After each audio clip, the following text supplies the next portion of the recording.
Big Questions with the Dead Milkmen.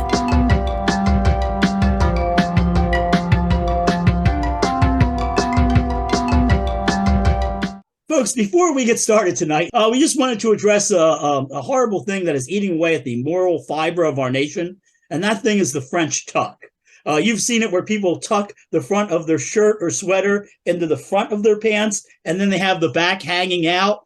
It's the mullet of fashion. It's It sounds like a mullet. Yeah, I'm like, oh yeah, your shirt is party in the back and all business up front. Yeah, hey guys, look, it's the Groucho tuck. You know, people just leave your shirt. Here's an idea: leave it out in the front, tuck it in the back, maybe into your underwear. And when I says anything, say it's the Canadian tuck, man. What is your problem? All right, sorry about that, but we had to get on with that. Okay, tonight's big question. What musicians have been around for decades but don't suck? It is a sad but true fact that usually the longer an artist is around, the more they suck. And the more they suck, the more you have to pay to go see them. You can currently go stand about 10 feet away, maybe even get closer, to Debby Friday, and it'll cost you $15, okay?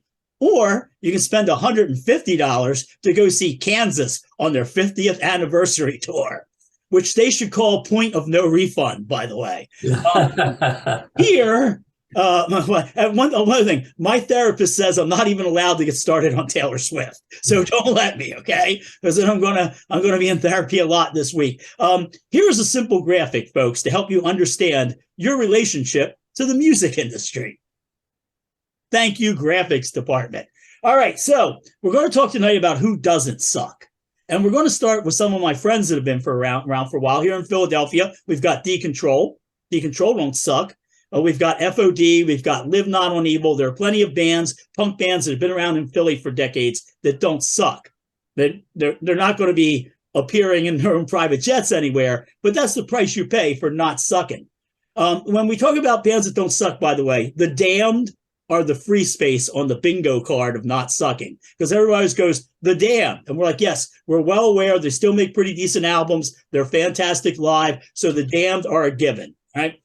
The Cure, Skinny Puppy, Gary Newman, they're all still out there. They don't suck. Shriekback are continuing to make fantastic records I would kill to make. I think occasionally somebody just hits their 50s and they realize, I think I know how to do this shit, and they make some decent albums. So yes, Shriekback are out there, but I wanted to know what band's been around for a long time and is the least sucky, the best band with old people in it. So I did a very complicated formula, which we'll probably be showing you about now, and I based that formula on the longevity of the band, retention of members, because you go see a band and there's only like one original member and everybody else is like 26 years old, and I'm talking about like 26 in dog years, they're like 14 or whatever, yeah, then that they kind of lose some points. And also lack of crappy albums. You had to keep making some decent albums. And so, your live shows have to be good, albums have to be good. That's the way it worked. So I worked on this for a long time, and I've come up with a winner. And the winner is Sparks. Yeah, Sparks formed in 1966. People, see how bald I am? I was 3 years old in 1966, okay? Sparks are still out there. They're still great. I mean, there's a documentary about them you can go see. They're still, if you get a chance to go see them live, personally, I think Debby Friday should open up for Sparks. Show I would definitely go see. But yeah, they're still fantastic. They you probably know them if you know them at all. They're outsider musicians who aren't well known, as opposed to the outsider musicians that everybody knows. God, I'm still pissed off about that episode. But if you know them, you probably know them from the song "Number One Song in Heaven," which one of the guys on "I Die You Die" cleverly had to put in his will that when everybody leaves his funeral, that's the song they're going to play, which is brilliant. They have a new album coming out on the 26th. And is called The Girl Is Crying in Her Latte. And they have a single for The Girl Is Crying in Her Latte. That song kills. I could write a catchy pop hook. I couldn't write that song. The girl is crying in her latte. Vienna and I have just been running around saying, when I told Vienna that Sparks had a new single out that was good, Vienna was like, wait, that band from the 80s? I'm like, actually from the 60s. So and the video for the girls crying in her latte stars Cate Blanchett. So it's Sparks and Cate Blanchett. I don't know what band you're into. Let's just say Guns N' Roses. Guns N' Roses couldn't get Cate Blanchett to dress like a spaz and dance all weird in their video. So yeah, I'm giving it Sparks. Sparks, it's going to be tough. I don't think anybody's going to come up with anything that's going to beat Sparks. I'm doubling down on Sparks. But yeah, we'll put up a link to the new song. But yeah, give Sparks some love. I bet they know who Debby Friday is. That's how cool Sparks are. So yeah, give them some love. Now, before we move on to Joe, quick apology here. Last week when we did live albums, I forgot Lifa by Heelong, which is probably the greatest live album made in the last 20 years and had to be a live album. You used to be able to watch the whole hour and a half long thing on YouTube for free. I don't think you can anymore, but really who was talking? Whoever's talking, you're not as interesting as us. And also, thanks to everybody who gave to the Sean Payne GoFundMe. Sean is out of the ICU and he's home. Again, another outsider musician who's not well known, as opposed to the outsider musicians that the guy standing in front of you at Whole Foods knows. So yeah, thank you very much. And I'll put the thing back up again. And please continue to give. Well, I thought of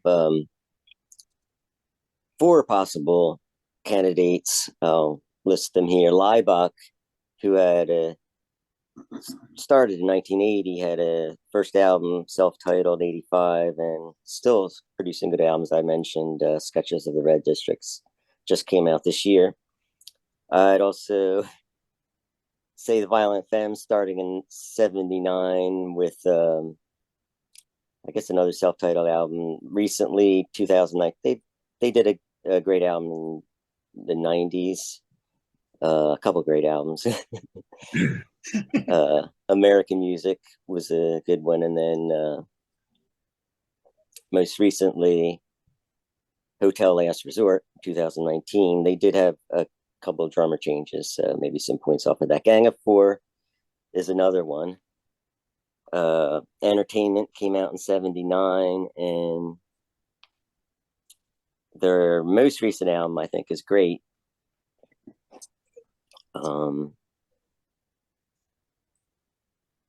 I think that came out in 2019. Unfortunately, Andy Gill passed away in 2020, but they're still going strong, I hear, with John King in the band. And Wire, and they mostly had the same lineup. I think one person left, but they've been going strong from 76. I guess Pink Flag, a great debut album, all the way to their most recent album, Mind Hive, and a lot of great albums in between.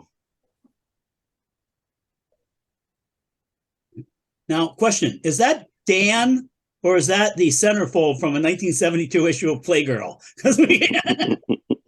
You got to scroll over. You got to scroll over. Right. None of those bands you mentioned, Joe, by the way, formed before 1966, so I think I'm still in the lead here. Those are all pretty good, except, I don't know, frat boys always love the Violent Femmes. They love that. Why can't I find? Is that all you want to contribute, Joe? Yes, that's all I want to contribute. All right, here we go. We'll move on to Dan. Go back to listening to whatever podcast you're listening to.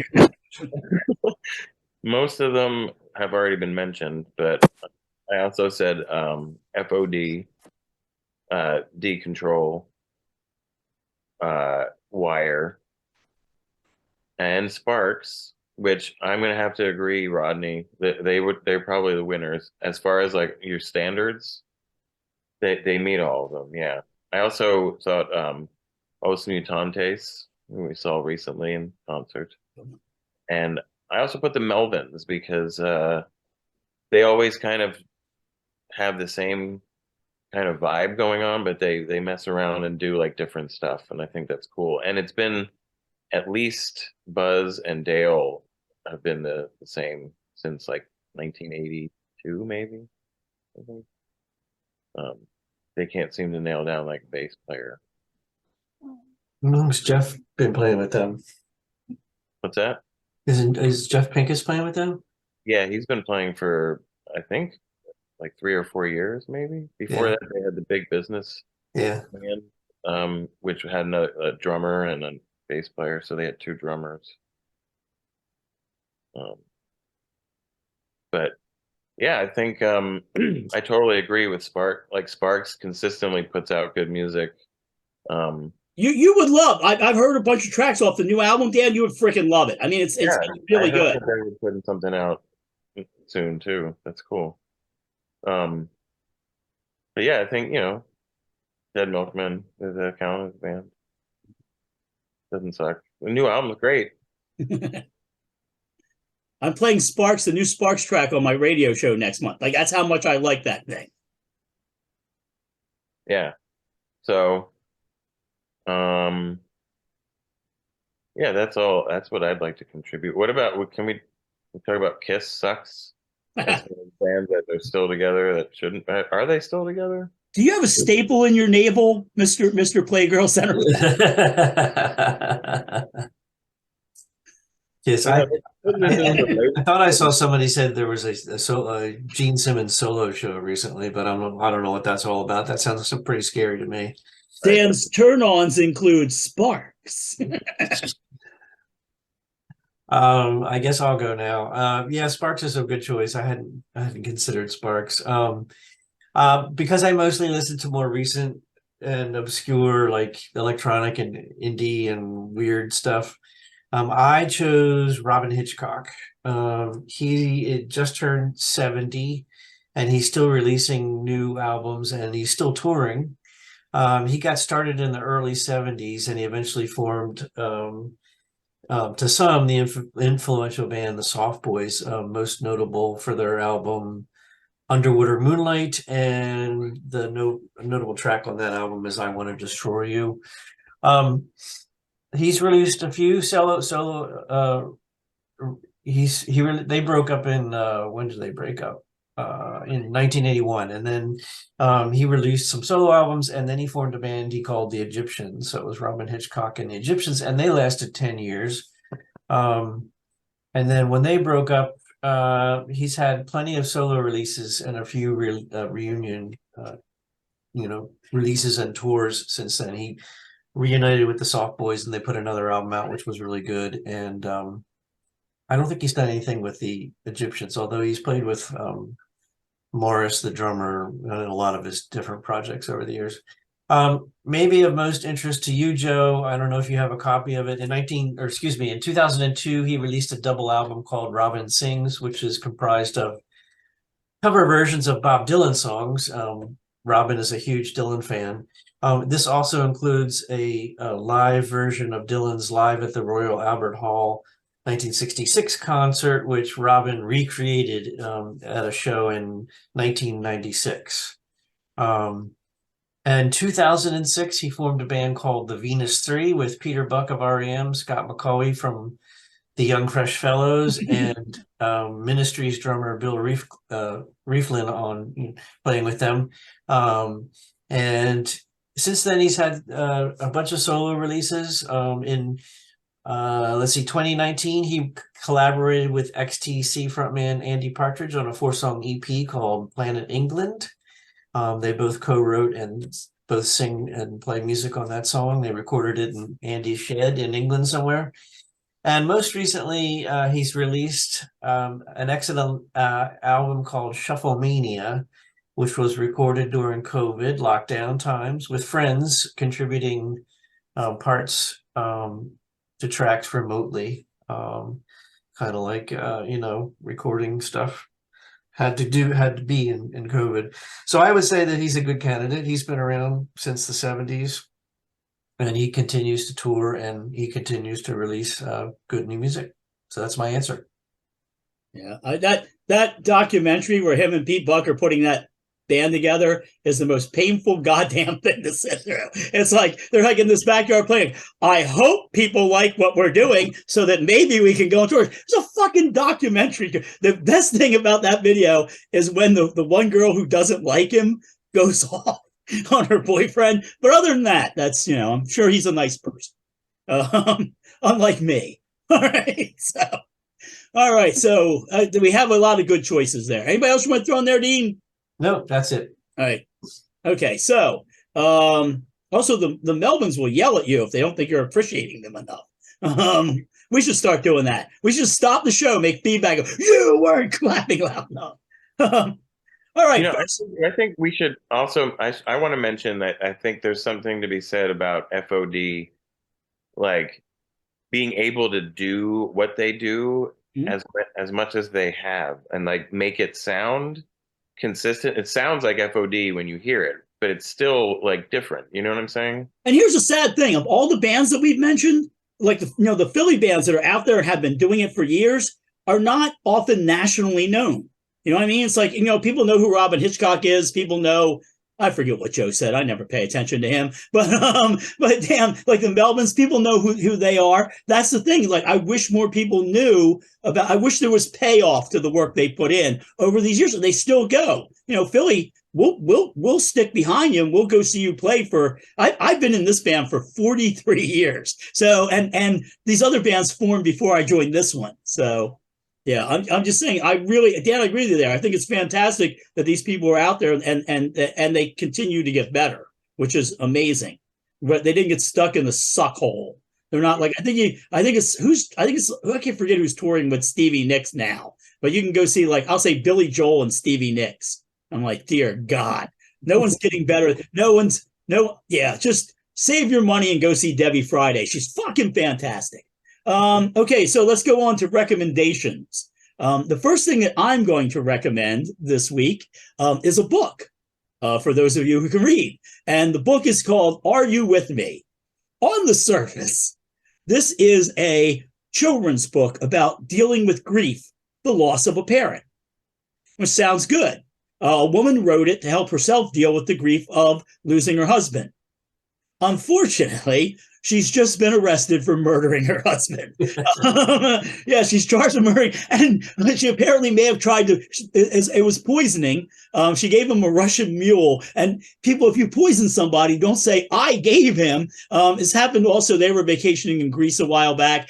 She apparently had tried to get into his will online and change herself, make herself the beneficiary. He had made his sister the beneficiary. Of course, this set off a bunch of alarms, and the company contacted him and said somebody was in there changing it, so he changed it back. But get a copy of this book. First of all, I want to say something. My mother is 83 years old, and she thinks this is the funniest goddamn thing ever. She is like, she's been cracking up about it. But if you can get a copy of Are You With Me? It is going to be a collector's item at some point. It's nonfiction? What? It's nonfiction, or is it a novel? It's not a novel, it's a children's book. It's got drawings in, it's like when mommy poisons daddy, you may ask a question. Yeah. Okay. So I'm serious. She actually wrote a book and then got charged with killing her husband. And I know she hasn't been convicted yet, but from my perspective, it looks like she may have done it. The next thing I just found about this one today, so there's going to be a little bit of quickness on this. I was at work, and then we went to practice, and then I got on the train and just came in home. So I had a lot of time to prep for this, but Verttigo Festival just happened up in Canada, where everybody tucks their shirts in the back, and then they let the front hang out. And at Verttigo Festival, there's a band everybody's been talking about called Verttigo. Now, it's Verttigo with 2 T's. So it's Verttigo. They're sort of like a new wavy, like dream pop. They're really, really good. They have a single called Autumn. Dean, if you like the stuff that you like, it's kind of obscure, like synthy stuff. This is really, really good. And everybody's saying that their lead singer, young lady, is mesmerizing. So when we play Edmonton, where they're from, I'm hoping we can get them to open. So so we can get blown off the stage. And then the last thing I want to recommend, folks, if you want to hear a lot of this weird crap that I often talk about, just listen to my radio show. I was listening to a podcast today, and they said my radio show was good, and that made me feel good. But a lot of the stuff that I mentioned here is played on there. And also, we've been going across the country looking at different cryptids. And we are currently in Kentucky. So it's taken us 2 months to go all the way from Maine to Kentucky. It's going to take a while to get to California. All right, so those are my recommendations. The girl is crying in her latte. I would like to recommend a book It's called Henry and Glenn Forever and Ever, the completely ridiculous edition. And it's actually a comic. It's a book bound of, I guess, previously published comics, but you can think of it as a graphic novel almost. The premise being that Henry Rollins and Glenn Danzig are lovers, and You mean they're not? that's all you need to know. It's ridiculous. I have a copy somewhere. Yeah, I'm not kidding. I really do. Henry found it very funny. Apparently, Glenn Danzig not so much. Yes, that's one of the quotes on the back. Henry's not going to like this. I mean, no, it says Glenn's not going to like this. Yeah. Henry Rollins. Oddly enough, I think Glenn Danzig tried to poison Henry Rollins and then wrote a book about grieving for children. Yeah, that's my only recommendation. I would like to recommend happy birthday to Rodney and Dean on Sunday, which since this will be viewed on Saturday, that'll be tomorrow. So if you guys watch this Saturday, happy birthday tomorrow. I'm going to be 60. I'm so excited about being 60. And as I say, I'm finally going to be of legal age to drink in Utah. So I'm really, really looking forward to that. I'm psyched. I think they're going to find me. I took Monday off work because Vienna's pretty sure too that they're going to find me like in a gutter on like Monday morning. So, well, thank you, Dan. Thank you very much. I will follow on to my my recommended artist, or my artist I mentioned earlier. I'd recommend you check out Robyn Hitchcock's recent release, Shufflemania. You can find it on Bandcamp. And if you like it, maybe put it in your shopping cart, and next time Bandcamp Friday rolls around, purchase a copy. Yeah. And while you're on Bandcamp, check out that the Verttigo album or single Autumn. Yeah, I got to listen to that. I think you would like that. I really do. You know what?